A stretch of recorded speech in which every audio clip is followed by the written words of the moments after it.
সুপ্রিয় দর্শক, আপনাদের সবাইকে স্বাগত জানিয়ে শুরু করছি আমাদের সাপ্তাহিক আয়োজন বিচিত্রা। এই অনুষ্ঠানের মাধ্যমে আমরা দেশের ইতিহাস, ঐতিহ্য এবং আমাদের আশেপাশে ঘটে যাওয়া সাংস্কৃতিক ও সামাজিক অঙ্গনের বিভিন্ন খবরাখবর জানিয়ে আসছি আপনাদেরকে। চলুন দর্শক, দেখে নেই আজ কি থাকছে আপনাদের জন্য বিচিত্রায়। সম্প্রতি শিল্পকলা একাডেমির সামনে বৈষম্যমুক্ত ও গণতান্ত্রিক সাংস্কৃতিক পরিবেশ নির্মাণের দাবিতে এক প্রতিবাদ সমাবেশের আয়োজন করে সংস্কৃতিকর্মীরা। এতে বিভিন্ন অনিয়ম ও দুর্নীতির কথা উল্লেখ করে দ্রুত এর বিচার ও সংস্কারের দাবি জানায় আয়োজকরা।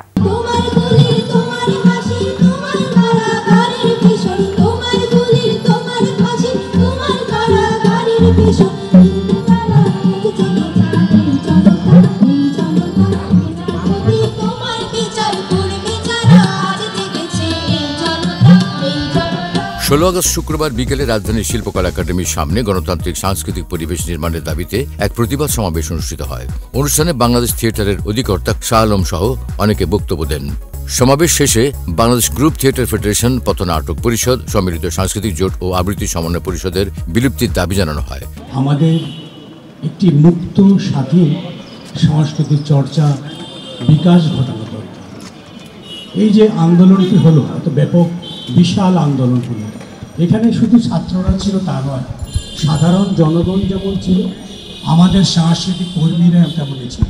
আমার কাছে তথ্য আছে, সারা দেশে অনেক সাংস্কৃতিক কর্মী এই আন্দোলনে বিভিন্নভাবে নিগৃহীত হয়েছে। এমনকি কিছু কিছু দুষ্কৃতিকারী বিভিন্ন সাংস্কৃতিক সংগঠনকে আক্রমণ করেছে, আগুন জ্বালিয়ে দিয়েছে। আমরা এটাও জানি, প্রায় ২৮টি শিল্পকলা একাডেমি ভবনে অগ্নিসংযোগ করেছে। এটা আমি মনে করি এটা ঠিক হয়নি। এইখানে কি হবে, নতুন বাংলাদেশে কি নতুন বিনির্মাণ হবে, সেটা অবশ্য আমাদেরকে আরও অপেক্ষা করতে হবে যে আসলে কি হতে যাচ্ছে। সেই বিষয়টাই আমাদের বলার সময় হয়তো আসেনি। কিন্তু নতুন একটি যে হয়েছে, একটি ফ্যাসিবাদ, চরম ফ্যাসিবাদের যে পতন ঘটেছে, এটা একটি বড় ব্যাপার। বলা হচ্ছে যে আমরা এখানে গণতন্ত্র এবং সংস্কৃতির মুক্ত পরিবেশের জন্য এখানে আমরা দাঁড়িয়েছি। বাংলাদেশ শিল্পকলা একাডেমি এটা একটি সত্যিকার অর্থেই সরকারি প্রতিষ্ঠান। এটা পরবর্তীতে কিভাবে পরিচালিত হবে আমাদের কথায় সেটা হবে বলে আমি মনে করি না। দ্বিতীয়ত, বাংলাদেশ গ্রুপ থিয়েটার ফেডারেশন, সম্মিলিত সাংস্কৃতিক জোট এবং পথনাটক পরিষদ, আপনারা সবাই জানেন, যারা ভুক্তভোগী ভাবছেন নিজেদেরকে অথবা বঞ্চিত ভাবছেন, তারাও জানেন একটা অরাজক অবস্থার মধ্য দিয়ে এবং একটি ভীষণভাবে কর্তৃত্বপরায়ণ এবং লেজুর ভিত্তির মাধ্যমে চলেছে বছরের পর বছর। বক্তারা বলেন, সংস্কৃতি চর্চার আড়ালে অনেক সংস্কৃতি কর্মী স্বৈরাচারের দাবেদারি করে দেশের সংস্কৃতি চর্চাকে বিতর্কিত করেছে। সাংস্কৃতিক অঙ্গনে ঘাপটি মেরে থাকা ফ্যাসিস্ট সরকারের দোসরদের মাত্রাতিরিক্ত তেলবাজির কারণে গোটা সাংস্কৃতিক অঙ্গন আজ কলুষিত। সংস্কৃতির সর্বত্র তারা বৈষম্য সৃষ্টি করেছে। বাংলাদেশ গ্রুপ থিয়েটার ফেডারেশন, পথনাটক পরিষদ, সম্মিলিত সাংস্কৃতিক জোট ও আবৃত্তি সমন্বয় পরিষদ একসময় নানা দাবিতে রাজপথে আন্দোলন করেছিল, কিন্তু বিগত সরকারের কাছ থেকে নানা ধরনের সুবিধা নিয়ে তারা তাদের বিবেককে বিক্রি করে দিয়েছেন। আর এর খেসারত দিতে হচ্ছে আমাদের সব সংস্কৃতি কর্মীকে, যার কারণে এই ৪ লেজুর ভিত্তিক সংগঠনের বিলুপ্তির দাবি জানায় উপস্থিত সংস্কৃতি কর্মীরা। আপনি সুবিধা নেবেন, আপনি নাটক করবেন, আপনি গান করবেন, কিন্তু কোন পার্সপেক্টিভ থেকে করছেন আপনি? আমি মনে করি এই শিল্পকলা একাডেমির সবচেয়ে সফল মহাপরিচালক লিয়াকতের লাকি, কারণ আমাদের বাংলাদেশের প্রত্যেকটা নাট্য কর্মীদের, প্রত্যেকটা সাংস্কৃতিক কর্মীদের একেবারে জড়োথর করে উনি একেবারে কুক্ষিগত করতে সফল হয়েছে। এটাই ওনার সাকসেস। চেতনার সেই গদ বাধা বলি আর যেন না শুনি, হত্যাযজ্ঞে উস্কে দেওয়ায় তোমরা দাঁড়ানো খুনি। ঘর বাড়িতে দিচ্ছে যে হানা, প্রতিবাদ মানে পাপ, অস্ত্রের জোরে কেন তুলে নেবে নয় কোনো এর মা। বাংলা নাটকে নতুন ধারার প্রবর্তক ছিলেন সেলিম আল দীন। বাংলাদেশ গ্রাম থিয়েটারের স্বপ্নদ্রষ্টাও ছিলেন তিনি। নাট্যাচার্য সেলিম আল দীনের জন্মবার্ষিকী উপলক্ষে বিভিন্ন সংগঠন নানা অনুষ্ঠানের আয়োজন করে। সেই ধারাবাহিকতায় তার কর্মক্ষেত্র জাহাঙ্গীরনগর বিশ্ববিদ্যালয়ের নাটক ও নাট্যতত্ত্ব বিভাগ আয়োজন করে নাট্যাচার্য সেলিম আল দীন জন্মোৎসব 2024।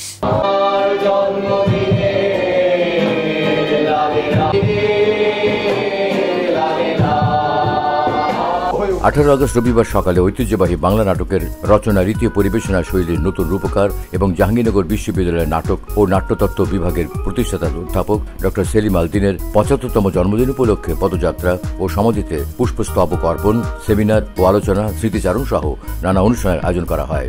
এতে নাটক ও নাট্যতত্ত্ব বিভাগের শিক্ষক, কর্মকর্তা, কর্মচারী ও প্রাক্তন শিক্ষার্থীবৃন্দ সহ তার বিপুল সংখ্যক শুভাকাঙ্ক্ষীরা অংশগ্রহণ করে। সেলিম আল দীন কেন প্রাসঙ্গিক? এটি তার সৃষ্টির মধ্য দিয়ে সেলিম আল দীন কেবলমাত্র নাটক রচনাকারী না, তিনি প্রয়োগকর্তা, তিনি দার্শনিক এবং তিনি সংগঠক। ইনি তার অভিপ্রায়, তার যাত্রাটাই ছিল আমাদের হাজার বছর যে ঐতিহ্য আছে আমাদের নাটকের শিল্পের, সেইটাকে উনি বিশ্ব রঙ্গমঞ্চে, বিশ্ব দরবারে উপস্থিত করা, যে কোনো দিক থেকে আমরা একেবারে পিছিয়ে তো নেই, আমরা অনেক সমৃদ্ধ। সেগুলো আমাদের নাটকের নানা আঙ্গিক দিয়ে আমরা সেগুলো বুঝতে পেরেছি। তার প্রতিটি নাটকেই একটি থেকে আরেকটি একেবারে আলাদা আলাদা। নাট্য ব্যক্তিত্ব সেলিম আল দীন 1949 সালে এই দিনে ফেনীর সেনের খিলে জন্মগ্রহণ করেন। সেলিম আল দীন পড়াশোনা শেষে তার কর্মজীবন শুরু করেছিলেন একটি বিজ্ঞাপন সংস্থায় কপিরাইটার হিসেবে। চাকরি জীবন শুরু করলেও পরে তিনি শিক্ষকতা পেশায় বেছে নেন। 1974 সালে জাহাঙ্গীরনগর বিশ্ববিদ্যালয়ের বাংলা বিভাগে প্রভাষক হিসেবে যোগ দেন এবং আমৃত্যু এই বিশ্ববিদ্যালয়ে ছিলেন তিনি। এই বিশ্ববিদ্যালয়ের নাটক ও নাট্যতত্ত্ব বিভাগের প্রতিষ্ঠাতা চেয়ারম্যান ছিলেন সেলিম আল দীন।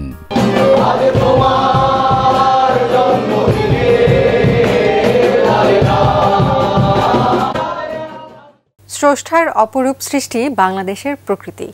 প্রাকৃতিক সৌন্দর্যের অপরূপ লীলাভূমি এই বাংলাদেশ। অপরূপা এ দেশের সবুজ বন বনানী, নদ নদী, শ্যামল পাহাড়, বিস্তীর্ণ সমুদ্র সৈকত।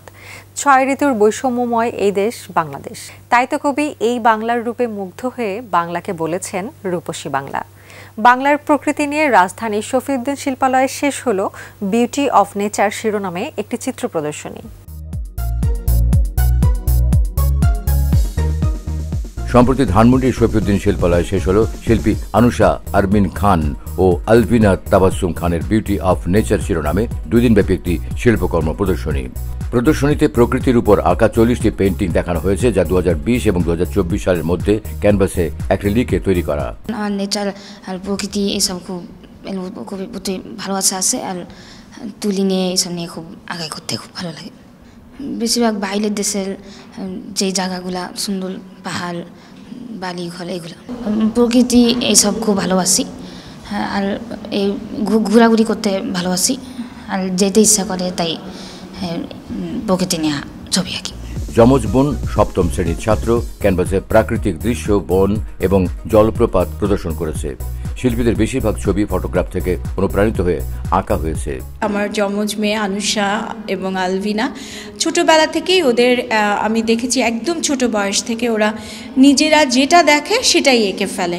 তো ওটা দেখে আমার মনে হয়েছে যে এটা ওদের একটা ন্যাচারাল গুণ, এজন্য আমি ওদেরকে উৎসাহ দিয়েছি এবং তারপরে আস্তে আস্তে ওরা ওই ছোট্ট বয়স থেকেই ছবি আঁকা শুরু করেছে এবং এখন আঁকতে আঁকতে এই 6-7 বছর বয়স থেকেই তারা ছবি এঁকে, তারা যেটা দেখে, যেই ছবিটা ভালো লাগে এবং তাদের মেইন ঝোঁক আসলে নেচার, প্রকৃতি। বাংলাদেশের কেন্দ্রীয় বিতর্ক সংগঠন national debate federation Bangladesh NDF-BD এর আয়োজনে শাহবাগে অনুষ্ঠিত হলো জুলাই বিপ্লব ও বৈষম্য বিরোধী ছাত্র আন্দোলনে অংশগ্রহণকারীদের প্রতি শ্রদ্ধা নিবেদন।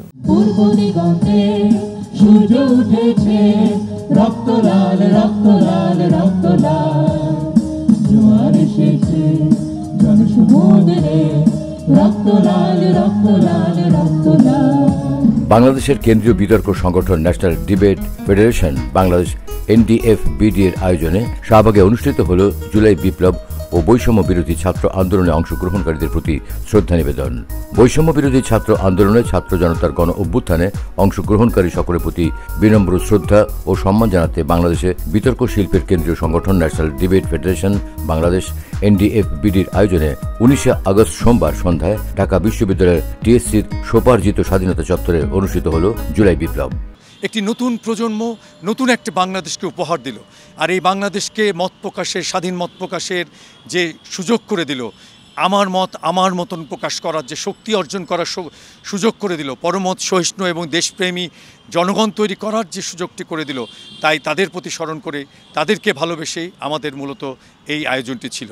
National debate federation Bangladesh NDF বিডির চেয়ারম্যান AKM শোয়েবের তত্ত্বাবধানে একটি স্বাধীন চেতা, নির্ভয়, সাহসী ও মেধাবী প্রজন্ম বিনির্মাণের জন্য 2 দশকের বেশি সময় ধরে কাজ করে যাওয়া বিতর্ক সংগঠন এনডিএফ বিডির এই আয়োজনে ঢাকাস্থ বিভিন্ন শিক্ষা প্রতিষ্ঠানের শিক্ষার্থীদের অংশগ্রহণে ছিল গান, কবিতা আবৃত্তি, জুলাই বিপ্লবের উপর মাল্টিমিডিয়া প্রেজেন্টেশন, মূকাভিনয়ের মাধ্যমে বিনম্র শ্রদ্ধা জ্ঞাপন ও স্মৃতিকথন এবং সংসদীয় বিতর্ক প্রতিযোগিতা। ঢাকা বিশ্ববিদ্যালয়ের একটি সাংস্কৃতিক সংগঠন মাইম অ্যাকশন এর আয়োজনে সম্প্রতি টিএসসির পায়রা চত্বরে অনুষ্ঠিত হল পথ মূকাভিনয় প্রদর্শনী। বর্তমান সময় বহুল আলোচিত বিষয় আয়নাঘর।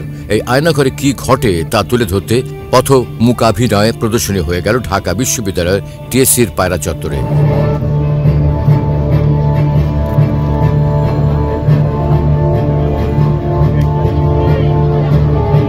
14 আগস্ট রাতে মূকাভিনেতা আবু সাদাত মোহাম্মদ সাইমের নির্দেশনায় এর আয়োজন করে মাইম অ্যাকশন।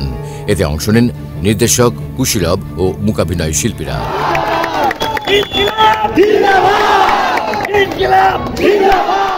প্রতিবাদের একটা অন্যতম ভাষা কার্টুন। ব্যঙ্গচিত্র আঁকা হচ্ছে সারা বিশ্বের বহু বছর ধরে, তবে নানা কারণে এ দেশে গত বছরগুলোয় ব্যঙ্গচিত্র সেভাবে আঁকা হয়নি। যদিও একটা সময় দৈনিক পত্রিকায় প্রথম পাতায় থাকতো রাজনৈতিক ব্যক্তিসহ বিভিন্ন বিষয়ের কার্টুন, তা হারিয়ে গিয়েছিল। অন্যতম কারণ ছিল স্বৈরাচারী শাসন ব্যবস্থা। তারা ডিজিটাল সিকিউরিটি অ্যাক্ট তৈরি করে জেল দিয়েছিল কার্টুনিস্টদেরও। ভয়ের সে শাসনের পতন ঘটেছে, আর সে জায়গা থেকে কার্টুন নিয়ে এবার শুরু হলো বিশেষ প্রদর্শনী কার্টুনে বিদ্রোহ। কার্টুনে কার্টুনে বিদ্রোহ। সাম্প্রতিক বৈষম্য বিরোধী ছাত্র আন্দোলনে দেখা গিয়েছিল অভূতপূর্ব এক দৃশ্য। যতই ভয়ে চাপিয়ে দেওয়া হয়েছিল, তা জয় করে জনতা হয়ে উঠেছিল ততই দুর্দম। আর ভয়কে জয় করলে, মত প্রকাশে অসংকোচ হয়ে উঠলে কার্টুন কেমন জ্বলে উঠতে পারে এবার দেখেছে সবাই। কার্টুন, গ্রাফিতি, ক্যারিকেচার কিছুই বাদ ছিল না। সাম্প্রতিক ছাত্র আন্দোলনের মাধ্যমে স্বৈরাচারের পতনের পর ভয়কে দূর করে জেগে উঠেছে শিল্পীরাও। কার্টুনে কার্টুনে বিদ্রোহ তুলে ধরেছেন তারা। রং তুলিতে এঁকেছেন স্বৈর শাসনের নির্যাতনের নানা বিভৎস দৃশ্য। নারকীয় সেসব দৃশ্য নিয়ে রাজধানীর দৃক গ্যালারিতে কার্টুনে বিদ্রোহ শিরোনামে একটি প্রদর্শনী চলছে। এতে 300-এরও বেশি কার্টুন দিয়ে সাজানো হয়েছে এই প্রদর্শনী। সকলের জন্য এই প্রদর্শনী প্রতিদিন বিকেল 3টা থেকে রাত 8টা পর্যন্ত উন্মুক্ত। বাংলাদেশ কার্টুনিস্ট অ্যাসোসিয়েশন, দৃক ও ERKির যৌথ আয়োজনের এই প্রদর্শনী শেষ হবে আগামী 23 আগস্ট। আবার আমরা জানি যে ক্রান্তিকাল যখন হয়, ক্রান্তিকালে অ্যাকচুয়ালি মানুষজন তখন আরও জোরে সোরে এগিয়ে আসে। সো এত বড় ক্রান্তিকাল হয়তো আগে আসেনি। বিভিন্ন সময়, যেমন আমি 18 নিরাপদ সড়ক চাওয়া এই আন্দোলনের সময় কার্টুন এঁকেছি, 18 কোটা আন্দোলনের সময় কার্টুন এঁকেছি। এর পরবর্তীতে বিভিন্ন তনু হত্যার সময় বা তনু ধর্ষণ এবং হত্যার সময় বা এর বিভিন্ন ইস্যুতে আমরা কার্টুন এঁকেছি রেগুলার।